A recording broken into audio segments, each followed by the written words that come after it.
Hello everyone, welcome to the GATE Guru. आज हम बात करने वाले हैं बेसिक सिग्नल्स की। तो देखिए इसके अंदर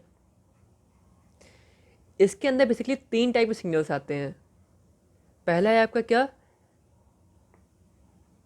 स्टेप सिग्नल। दूसरा है आपका इम्पल्स सिग्नल। और थर्ड वन है आपका रैंप सिग्नल। अच्छा, कंट्रोल में इन सब सिग्नल की जरूरत क्यों पड़ी हमें, पहले समझते हैं वो। तो let us assume this is a system. System में कुछ इनपुट देते हैं और हमें कुछ आउटपुट मिलता है। ठीक, अगर ये आपका इनपुट हो, आपका इनपुट क्या हो रहा है, अगर ये स्टेप इनपुट हो, स्टेप सिग्नल किसमें इनपुट में दें तो आउटपुट मिलता है हमें क्या, स्टेप रिस्पॉन्स मिलता है हमको आउटपुट में। और अगर हम इम्पल्स सिग्नल देते हैं ना इनपुट में, तो हमें क्या मिलता है आउटपुट में, हमें मिलता है यहाँ पे इम्पल्स रिस्पॉन्स। और अगर यहाँ पे हम दें क्या, रैंप सिग्नल इनपुट में, तो हमें क्या मिलेगा, हमें मिलेगा आपका रैंप रिस्पॉन्स। तो इसका मतलब बेसिकली क्या है कि हम जैसा इनपुट देंगे हमें वैसा ही रिस्पॉन्स मिलेगा। और चीज़ हमने और देखी थी यहाँ पे, हमें डेराइव किया था फॉर्मूला कि T F equal to Laplace transform of impulse response, है ना। इसका मतलब बेसिकली क्या है कि टी एफ डायरेक्टली इक्वल होता है लाप्लास ट्रांसफॉर्म इम्पल्स रिस्पॉन्स। मतलब क्या कि हमें इसका अगर टी एफ पता हो, ट्रांसफॉर्मेशन में इसका निकालना हो, ठीक है, और हमें इसका इम्पल्स रिस्पॉन्स पता हो, तो उसका आप लाप्लास ले लो, सीधे आपका टी एफ निकल के आ जाएगा, क्योंकि सिस्टम में अपना टी एफ होता है ना। तो इतना क्लियर हुआ। अब बात करते हैं ये सिग्नल होता है नहीं, स्टेप सिग्नल क्या होगा, इम्पल्स सिग्नल कैसा दिखता है, रैंप सिग्नल क्या होता है, कैसा दिखता है, इन सब चीज़ों की बात करते हैं। ठीक है, कि इसका फॉर्मूला क्या होगा, कैसा दिखेगा ये।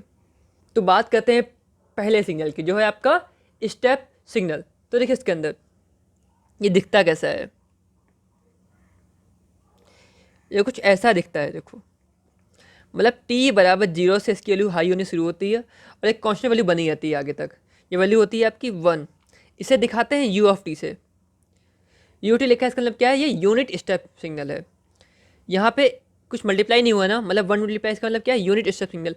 और अगर यहाँ पे ए मल्टीप्लाई होता है तो क्या होता है, ये होता है स्टेप सिग्नल, इसका एम्पलीट्यूड कितना होता है, ए होता है।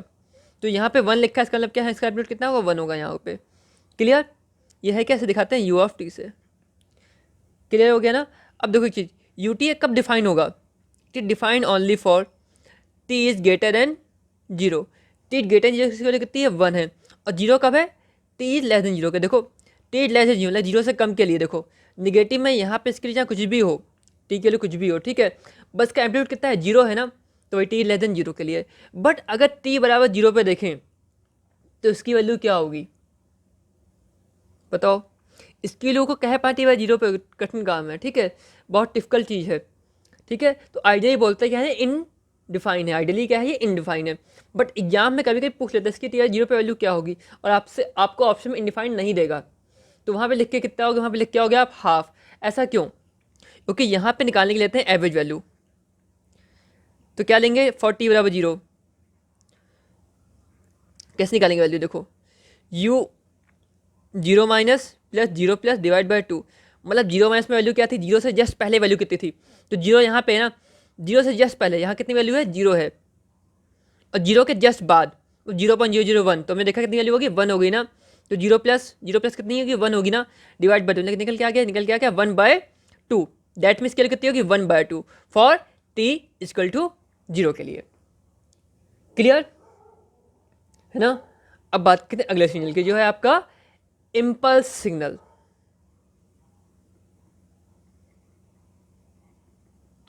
देखो इसे दिखाते हैं किससे, इसे दिखाते हैं हम डेल ऑफ टी से। इसको समझना पड़ेगा पहले रेक्टेंगल सिग्नल के बारे में, ठीक है, इसको समझते हैं और उसके आगे मूव करेंगे। पहले एक समझे इसकी प्रॉपर्टी होती है। इसकी प्रॉपर्टी क्या होती है कि इम्पल्स सिग्नल का एरिया हमेशा क्या होता है, इसका एरिया हमेशा होता है 1, ठीक है। और एक लेते हैं हम, पद से लेते हैं कि आपका रेक्टेंगुलर सिग्नल, जिसकी विथ क्या है आपकी a/2। यहाँ पे कितनी, -a/2।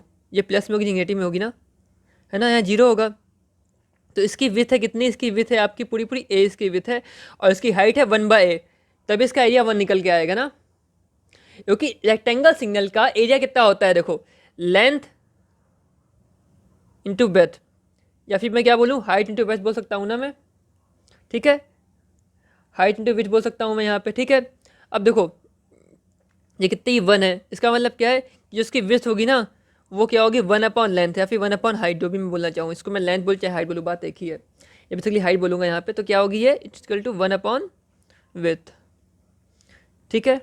तो विथ ए थी तो 1/a करूँगा तो वही आपकी क्या होगी, इसकी हाइट होगी, तभी इसका एरिया 1 निकल के आएगा। इतना क्लियर हुआ ना। अब मैंने किया क्या, इसकी विथ को कम करना चाहा, इसकी विथ को मैंने हाफ कर दिया, मान लो इसकी विथ को हाफ करने के लिए यहाँ भी मेरे को हाफ करना पड़ेगा, यहाँ भी हाफ करना पड़ेगा, तो मैंने क्या किया यहाँ पे -a/4 कर दिया, a/4 कर दिया, मतलब डिवाइड/2 कर दिया यहाँ पे, ठीक है। तो -a/4 यहाँ आ जाएगा, यहाँ 0 हो जाएगा, और यहाँ पे a/4 हो जाएगा, तो इसकी विथ बन गई कितनी आपकी a/2, ये क्लियर है। और इसकी हाइट कितनी हो जाएगी, हाइट क्या होती है बताओ, मैंने बताया था 1/20 होती है हाइट ना, देखिए कितनी हो जाएगी इसकी 2/a, इसका इन्वर्स कितना होगा 2/a होगा ना, क्लियर। तो इसका एरिया कितना हो गया, इसका एरिया फिर निकल के आया कितना 1a निकल के आ गया इसका, है ना, क्लियर हो गया ये चीज़। अब देखो हम कर क्या रहे हैं, विथ को कम करते जा रहे हैं ना, तो हम देख क्या रहे हैं, इसकी हाइट क्या है, पहले 1/a थी, इसकी हाइट कितनी होगी 2/a हो गई, इससे बड़ी होगी बेसिकली, ठीक है। तो बड़ी बात मान लो इसकी इतनी होगी 2/a, मान लो ये है, ठीक है। आपको सिर्फ समझना है यहाँ पे, ठीक है, मैं बना नहीं पाऊँ चीज़ को, लेकिन आप समझ लो कि इसकी वैल्यू क्या होगी, थोड़ी बड़ी होगी इससे, ठीक है, 2/a हो गई, क्लियर। अब समझो इसको हम अगर और छोटा करें, इसको अगर हम और छोटा करें तो क्या होगा समझते हैं। देखो यहाँ पे इसको हमने कर दिया कितना -a/8 कर दिया मैंने, मैं डिवाइड/2 फिर से कर दिया, कितना हो गया a/8 हो गया, ठीक है। अब क्या हो गया, अब तो इसकी हाइट बहुत ज़्यादा हो गई ना, तो अब कितनी इसकी हाइट हो गई बताओ मेरे को, ये कितना है, ये आपका है कितना, ये आपका a/4 है नहीं है, तो कितना आएगा 4/a, मतलब कितना, पहले 1/a फिर 2/a फिर 4/a, मतलब ऐसे ऐसे इसकी विड्थ छोटी होती जाएगी ना, इसकी हाइट क्या है, इसकी हाइट बढ़ती जा रही है, समझ में आया नहीं आ रहा, मतलब विड्थ क्या हो रही है आपकी, विड्थ घटती जा रही है, और इसकी हाइट क्या है, इसकी हाइट हो रही है आपकी बढ़ती जा रही है यहाँ पे, तभी इसका एरिया 1 होगा। इतना क्लियर हुआ। अब देखो इम्पल्स में क्या होगा, इम्पल्स के केस में क्या होगा समझते हैं अगले पेज से। तो देखो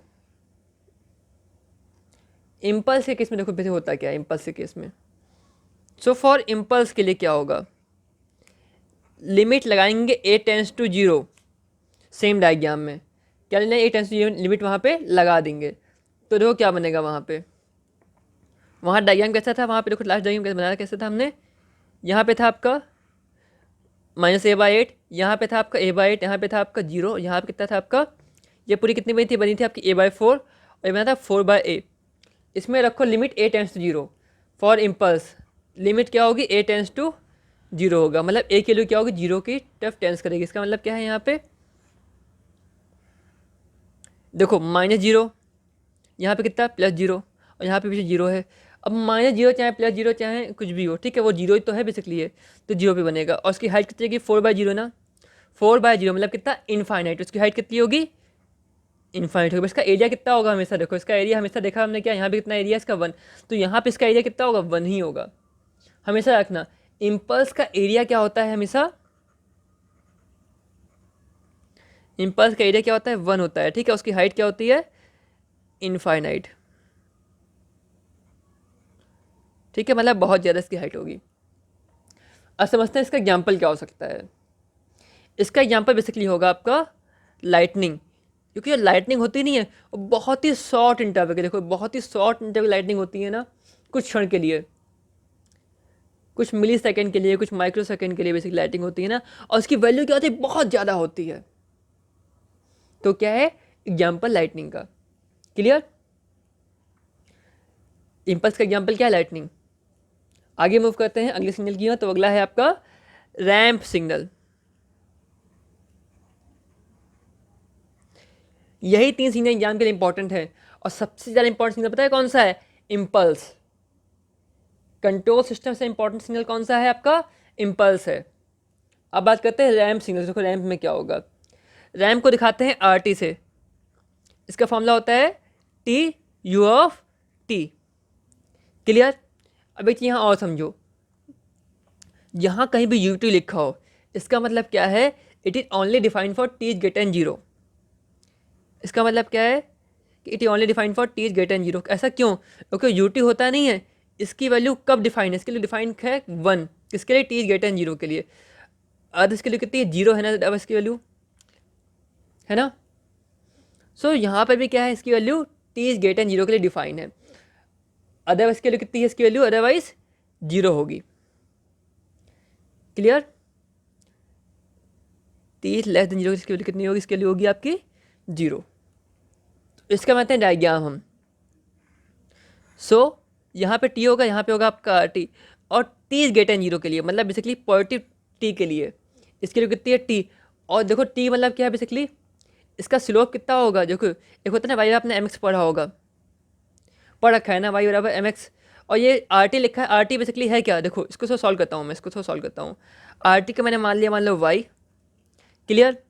और यू टी तो यहाँ कुछ है ही नहीं, क्योंकि हमें देखा टी ग्रेटर देन यू के डिफाइन है, इसको हटा सकता हूँ मैं ना, या फिर इसको देखूँ मैं, सिर्फ इसको देखूँ अगर मैं, सिर्फ इसको, तो आर टी कितने निकल गया, T for T greater than zero. तो वाई स्क्वायर टू कितना है, टी है नहीं है, और टी को मैंने क्या मान लिया, एक्स। तो वाई बराबर एक्स फॉर्म में नहीं है, ये वाई बराबर एक्स फॉर्म में है नहीं है, क्योंकि आर टी बराबर टी लिखा था यहाँ पे। तो देखो समझो, यहाँ पे लिखा था आर टी बराबर टी। अगर मैं आर टी को वाई मान लूँ और टी को एक्स मान लूँ, ठीक है, तो वाई बराबर एम एक्स फॉर्म में है नहीं है। और यहाँ कितना लिखा है, वाई बराबर एक्स, मतलब एम की वैल्यू कितनी है यहाँ पे एम की वैल्यू है 1, मतलब इसका स्लोप कितना है, 1 है स्लोप ना इसका। अब स्लोप 1 से मतलब क्या है बेसिकली, कि जैसे जैसे मैं टी बराबर 1 करूँगा तो आर टी की वैल्यू कितनी होगी, यहाँ पे 1 होगी सिग्नल की वैल्यू। जैसे इसके लिए 2 करूँगा, टी के लिए 2, इसके लिए कितनी होगी, 2 हो जाएगी। मतलब क्या, इसका स्लोप क्या होगा यहाँ पे बेसिकली, स्लोप इसका 1 होगा। स्लोप निकालते कैसे हैं, याद नहीं है फॉर्मूला स्लोप का, y2 minus y one upon x2 minus x1। y2 क्या होता है इसका बेसिकली एम्पलीट्यूड ना, तो 2 माइनस 1, अगर 2 और 1 के बीच में देखूँ मैं तो 2 माइनस 1, और x2 माइनस x1 कितना हो जाएगा, देखो यहाँ पे 2 माइनस 1, स्लो निकल के कितना आ गया, 1 निकल के आ गया। क्लियर। इसका स्लोप होता है 1। क्लियर। बट इतना ही पर्याप्त नहीं हमारे लिए, हमें कुछ चीज़ें और पता होनी चाहिए सिग्नल में, ठीक है।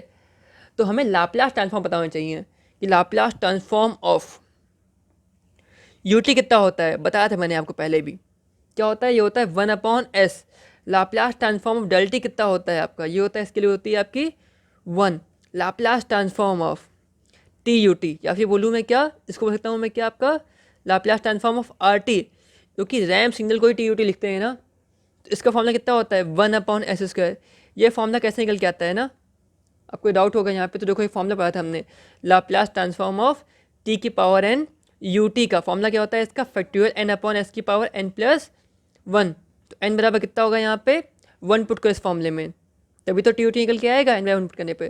तो 1 पुट करो तो निकल के आएगा फैक्टोरियल 1/s की पावर 1+1, मतलब 1/s²। तो हमें ये 3 फॉर्मूले यहाँ पे अच्छे से याद करने हैं, क्योंकि यही 3 फॉर्मूले हमारे काम आएंगे फ्यूचर में। क्लियर। तो आज के इतना ही, मिलते हैं नेक्स्ट वीडियो में। वीडियो कैसा बताया मेरे को, लाइक शेयर कमेंट करना आप लोग। Thank you for watching this video.